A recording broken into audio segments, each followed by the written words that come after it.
Hello and welcome back to Equity, TechCrunch's flagship podcast about the business of startups. Today is Friday, September 19th. I'm Kirsten Korosec, transportation editor at TechCrunch, and I'm joined, as always, with senior AI reporter Max Zeff and weekend editor Anthony Ha. It was a late night last night, Max, mostly for you. That's true. That's true. So I was at Meta Connect yesterday, where they unveiled new smart glasses with a screen in the right lens, and they're controlled by a neural wristband that tracks micro movements between your brain and your hand. And this was a big deal for Meta. This is kind of an ambitious product for them. It's a lot more compelling than VR headsets, frankly. But there is a kind of a question around, is this enough to really kind of compete with Apple and Google and all these other hardware manufacturers out there? I guess I have a similar question, but coming at it from a slightly different angle, which is just that all the headlines about Meta that I think even you write nowadays are mostly about the insane amounts of money they're spending in AI. So to what extent, is this even an area that they're still committed to versus just something that's become relegated to a side project? Well, glad you asked, because the pitch of MetaConnect this year was basically about how AI and AR are going to fuse together and how AR smart glasses are the perfect way to distribute super intelligence to the world. So make of that what you will. All of the AI demos completely failed on stage. Okay, so that was going to be my question. 3 demos, right? Three demos failed on stage. I will say, I do find it it's about as endearing as it could be for like $1 trillion company to have a live demo fail on stage. To me, I appreciate it more than the canned demos that Apple does. It's all right. At least they're really showing their products. And they don't work. That's always been my experience with like the live AI feature in Ray-Ban Meta. But, I respect to them for actually showing what it does. So, well, actually, I like it because it reminds me of Startup Battlefield at Disrupt. Like you have to do a live demo, and if a startup has to do it, then a company with a market cap of over $1 trillion should also have to do a live demo. So, to your point, I do appreciate it. You were there, so one last question: did you get to try these? And you've previously written about the Meta Ray-Bans, so demo aside, were you pleasantly surprised? Meh. Impressions? Yeah. So, no, I didn't actually get to try these yesterday. But even though I was there for many hours, I tried a lot of their other new products. But they do, all accounts of this are that they are impressive. I think that the neural wristband seems like actually maybe even a bigger deal than the glasses themselves, because the wristband lets you basically control the glasses and potentially control other devices one day with just these really small movements. This is like a really big leap for the glasses form factor, where previously you had to like shout out what you wanted to do, which of course doesn't work on a subway or a train or in public anywhere. So I think that was a big leap. Mark Zuckerberg said he can type 30 words per minute with this wristband, which is not a lot, but no. It's something. That's more than you could do talking to them. So he would have 100% failed my 6th grade typing class. And yes, there was like a word processing class that I took in 6th grade. But enough about my past. On the show today, we have deals of the week from Waymo and Lyft and Jack Altman. And then we're going to get into California's latest AI safety legislation and talk about the golden age of the robotics era.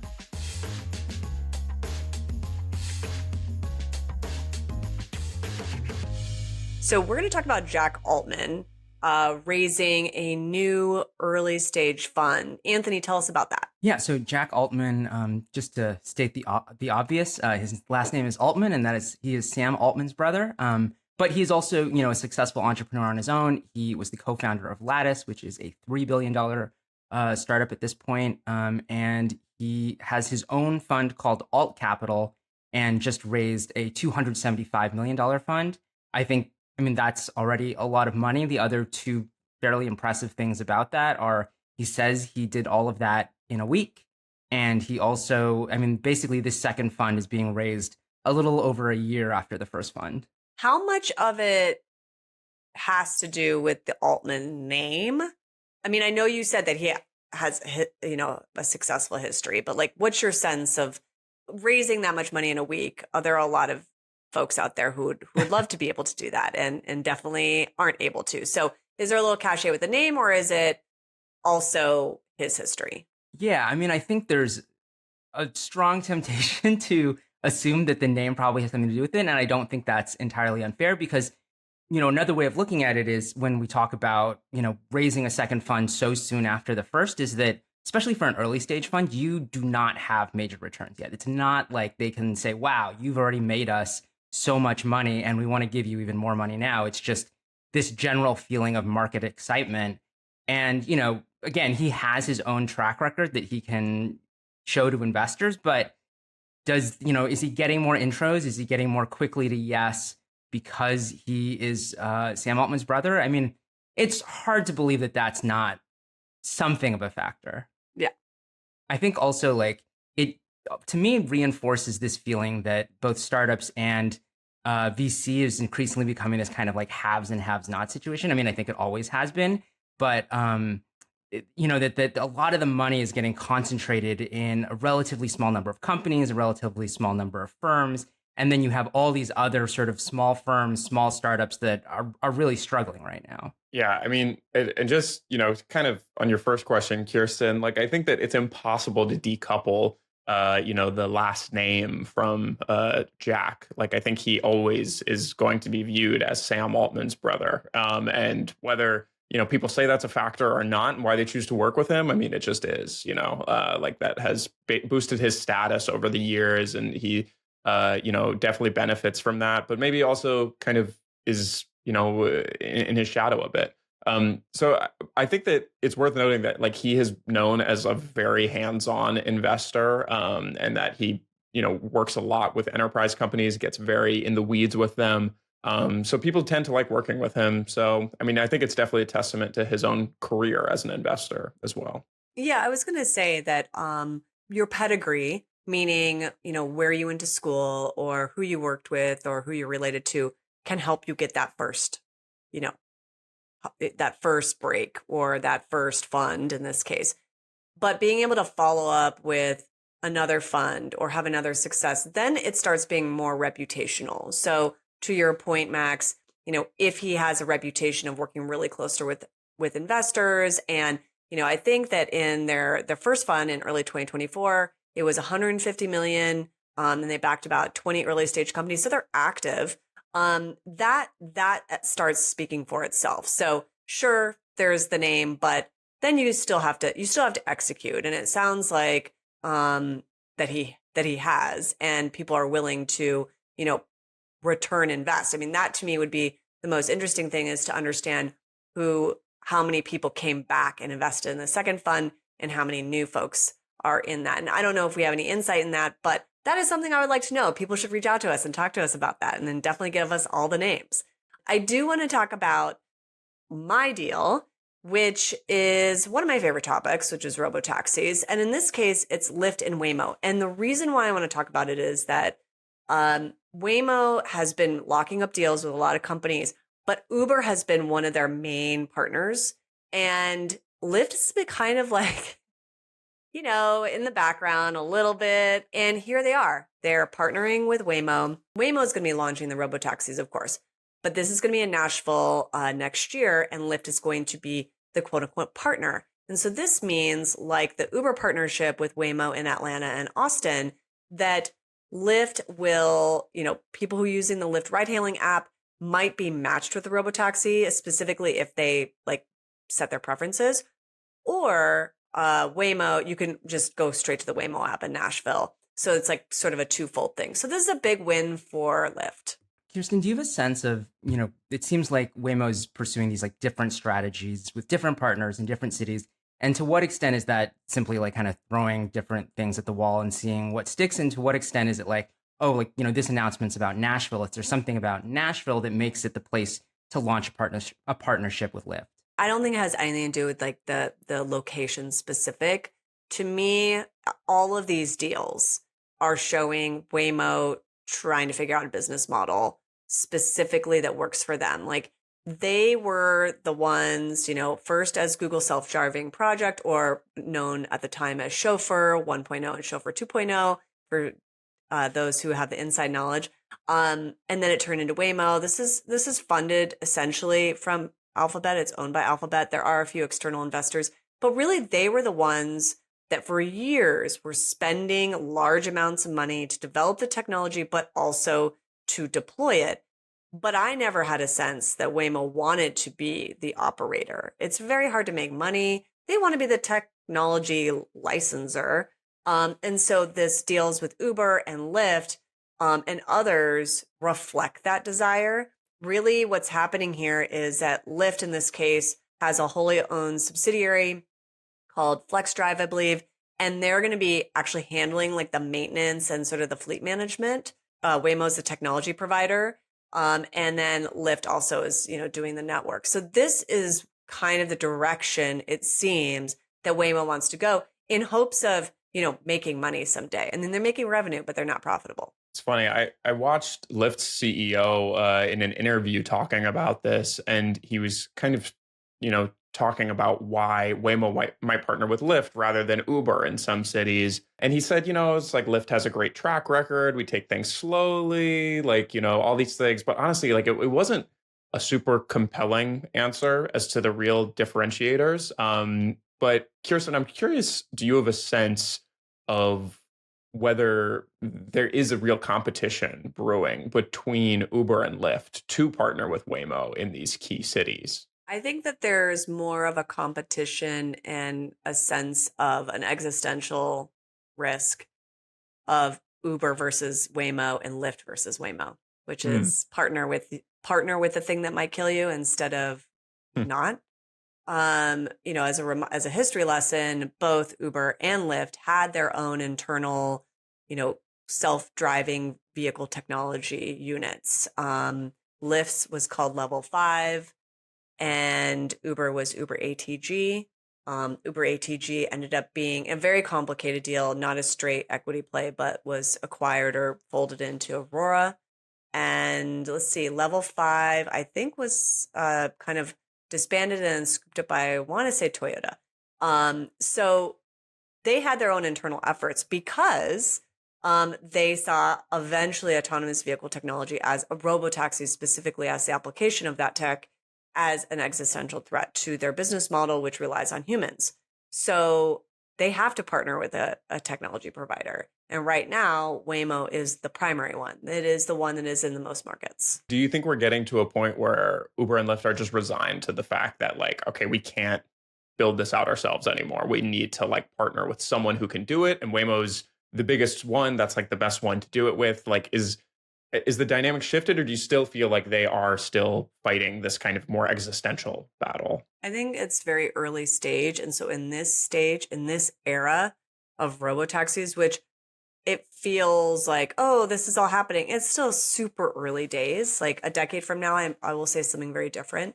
But when we're all still co-hosting an equity podcast, by the way, 10 years from now. Right. But I would say that in this stage right now, Lyft and Uber are just trying to partner. I mean, Uber has made, I think, more than 18 partnerships with various AV companies, everything from sidewalk delivery, to trucking to, Waymo. They're just trying to lock up all the partners. But I could see a time, if this persists, where, and especially if you start seeing some scale in some of these markets, where maybe Uber and Lyft do go back and start, implementing their own technology. I don't see that happening anytime soon, but I guess they have to decide what kind of company they want to be. Do they want to be the company that is just sort of like the conduit, the provider of the rides, or the builder of the technology? And right now, they're not spending a lot of time, obviously, building up AV technology. They're building up other software technology, but just not AV stuff. I could talk about it all day, so I have to be very careful about watching the clock. When we come back from the break, though, we're going to get into two really interesting topics. One about whether we are in the golden age of robotics. I'm going to say, yeah, maybe. And also all about California lawmakers passing the AI safety bill, SB 53. All right, well, let's talk about some AI safety legislation. This was a story that broke over the weekend, early on Saturday. But like a lot of weekend editor specials, it was something where I was basically just repackaging a lot of the reporting Max had already done on the subject. But maybe I'll do like the quick initial overview, and then Max can fill in some of the details. But SB 53, some of you may remember that last year there was a lot of debate over an AI safety bill in California, and ultimately Governor Gavin Newsom vetoed it. And so this is kind of a slimmed down version of the bill. As I understand it, it's really focused on transparency and safety protocols, especially for sort of like the biggest frontier models. Although there's like this tiering system about like big companies versus small companies. But in general, I mean, my sense is that this maybe has a better sense of actually becoming law than last year's bill. Is that your sense as well, Max? Yeah, absolutely. I think that just to take a step back for people of like, why should you care about kind of AI safety legislation that's passing a chamber in California? And the reason is just because this is really one of the few potential laws that could actually meaningfully regulate AI companies. We're entering this era where AI companies are becoming the most powerful companies in the world. And this is going to be potentially one of the few checks on their power that we'll really have as a society, to be completely frank. So yeah, this is much narrower than SB 1047, which got a lot of pushback last year. But really, I think in the meaningful ways, SB 53 still kind of puts some meaningful regulations on the AI labs. It makes them publish safety reports for their models. If they have an incident, that could be one of their models could be considered dangerous, it basically forces them to report that to the government. And it also creates a channel for employees at these labs if they have concerns, which many of the employees at these AI labs have had concerns over the years. Gives them a channel to basically report that to the government and not face pushback from the companies, even though a lot of them have signed NDAs. So to me, this feels like a potentially meaningful check on tech companies' power for the next decade, something we haven't had really on tech companies for the last couple decades. To your point about like why it matters at the state level, I think it's, important to think about the fact that it's because it's California. I mean, there's so much AI. Every major AI company is pretty much, if not based here, also has a major footprint in this state. And so not that other states don't matter. I do not want to be getting emails from, the folks in Colorado or whatever, but it does matter that it's specifically California because it's really a hub of AI activity. My question though for you though, Max, is as I was reading it a little bit about it, it just seems like there's a lot of exceptions and carve outs and things like that. It's narrower, but is it more complicated than the previous one? In some ways, yes. I mean, I would say like the main carve out of this bill is that it really tries to not apply to small startups. And basically, the one of the main controversies around the last legislative effort from Senator Scott Wiener, who represents San Francisco, who authored this bill. His last bill, a lot of people said it could harm the startup ecosystem, which a lot of people took issue with because that's such a booming part of California's economy right now. This bill specifically says that, it applies to AI developers that are spending more than like $500 million, on their AI models that are generating significant revenue. So this really tries to target OpenAI, Anthropic, Google DeepMind, these big companies and not your run-of-the-mill startup. I mean, as I understand it, also, like if you are sort of a smaller startup, you do have to share some safety information, but not nearly as much. I guess I was also sort of thinking about it's worth talking about just kind of the broader landscape around AI legislation, regulation rather, and the fact that one of the big changes between last year and this year is now we have a new president, and I think the federal administration is taking much more of a stance of like, no regulation. Companies should be able to do what they want, and to the extent that they've actually tried to pass, included in like funding bills, basically saying states cannot have their own AI regulation, which I don't think any of that has passed so far, but potentially they could try to get that through in the future. And so you could see some sort of legal battle between California, or to have a little New York pride. New York is also working on legislation of its own, And like states, there could be another front in which, the Trump administration and, generally blue states are fighting. Yeah, I mean, I think that the federal ecosystem is definitely a factor here for regulation. I mean, I think that, the federal government has basically tried to stop all state AI laws. That's their position right now. Just there shouldn't be any at all. And I think rather than ramification, a potential hiccup that this bill could run into that, opponents have already started raising is that they say it could be unconstitutional because part of the way the bill is structured is that it doesn't just apply to companies based in California. It applies to any business that does business in California. So even a company that is based in China, if they serve their AI models in California, they would still have to comply with these regulations or they couldn't do business in California. People are saying that that violates the Commerce Clause of the Constitution because, states aren't allowed to regulate companies based in other parts of the country that, that could limit interstate commerce. We'll see about that. That is definitely like an unproven thesis that would have to go through many courts, but there's already battles brewing that I'm sure if this law passes, which it seems likely that it will play out in the coming years.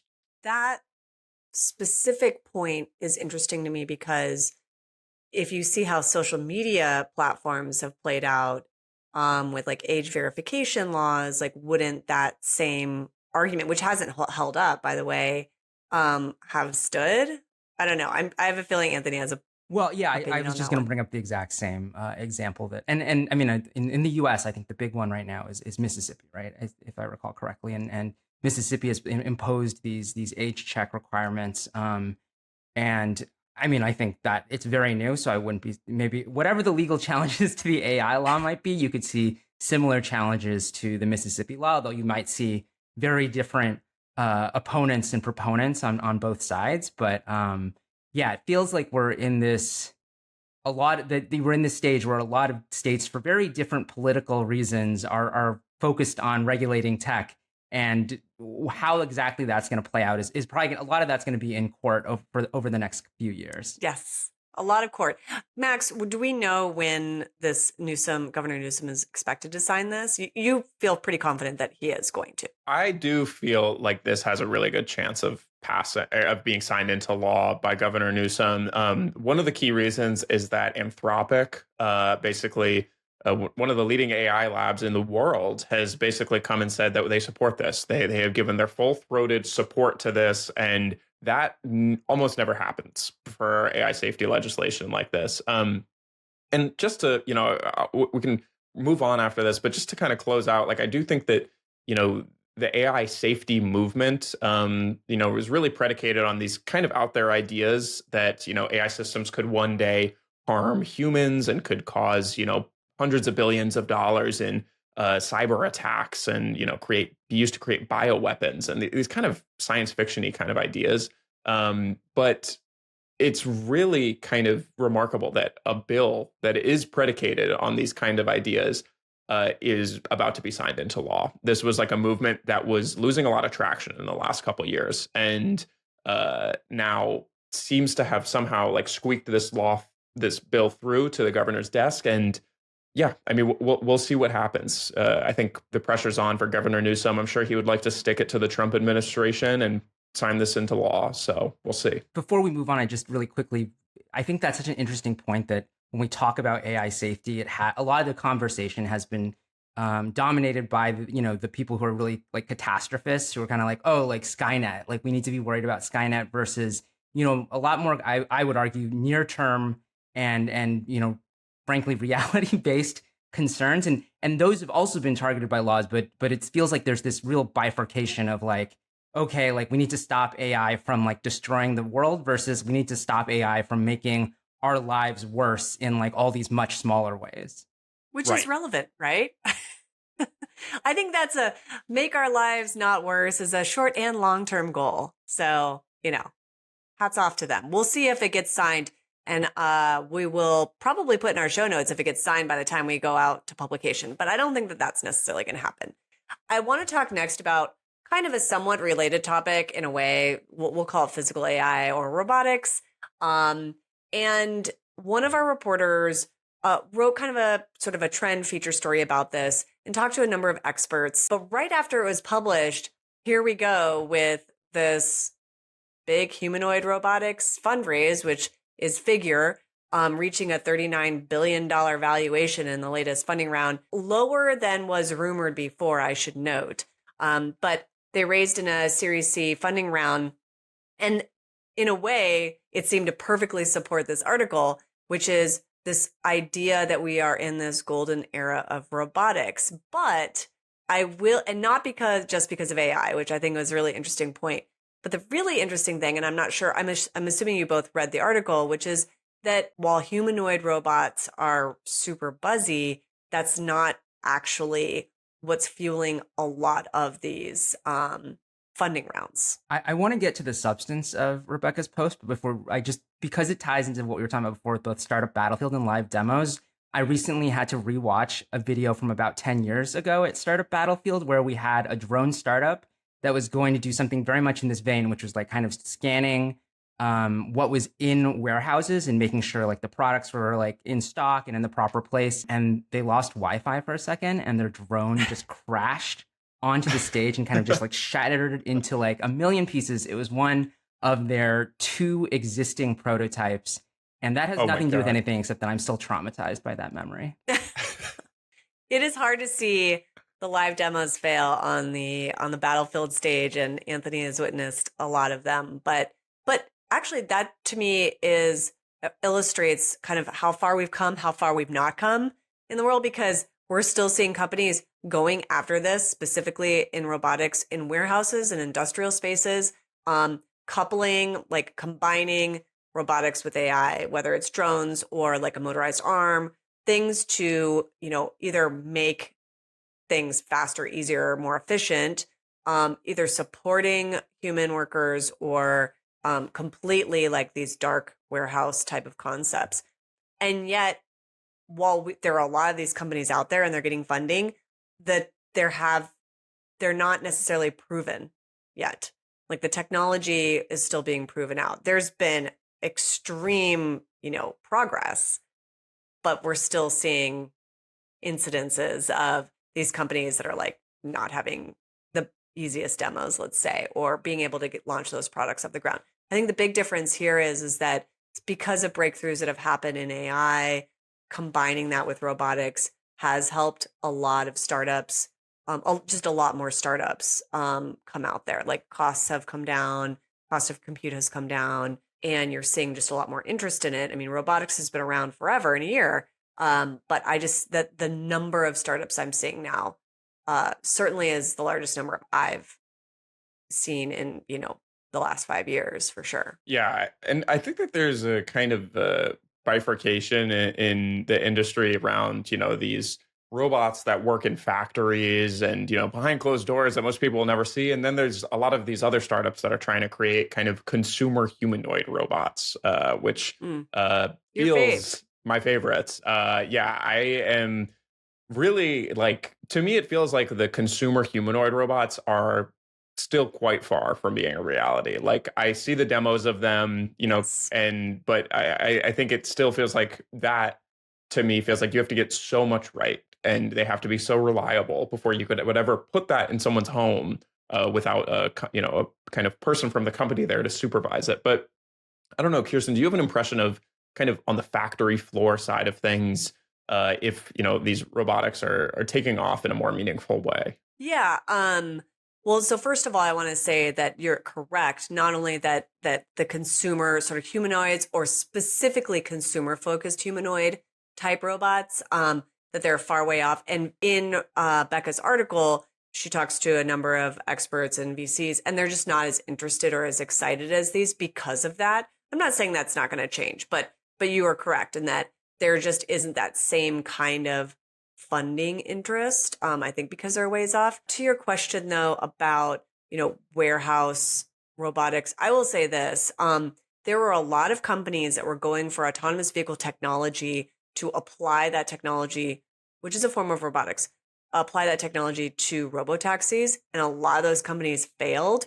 And many of those people kind of stayed within a related sector and are now applying their knowledge to different kinds of startups that are addressing autonomy within industrial and warehouse settings. So I am seeing a lot of familiar faces, some gaining actually some traction, operating sort of autonomous forklifts and mining equipment. And I don't know how many of them are actually going to, survive, but I'm definitely seeing a huge influx of them. And that shift happened about 3 years ago, I would say 4 years ago.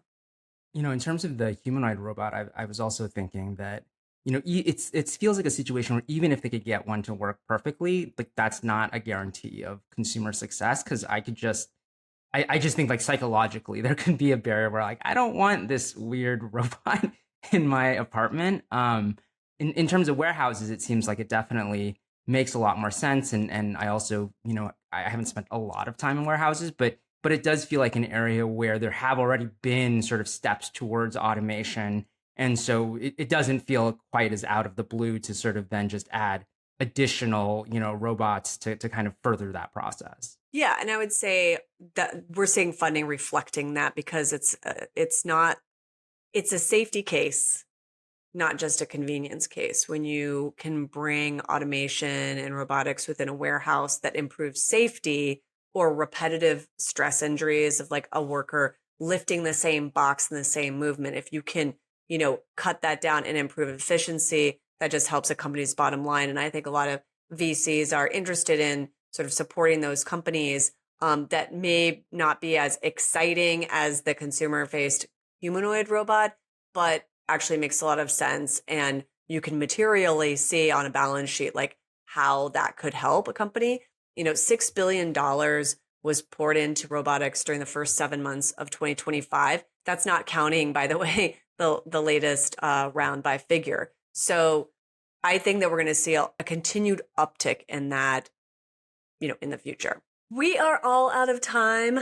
Thank you again to our audience for listening to another episode of Equity. And of course, thank you to Anthony and Max for joining me. Equity will be back next week, and you can find Equity under the handle at EquityPod on X and Threads.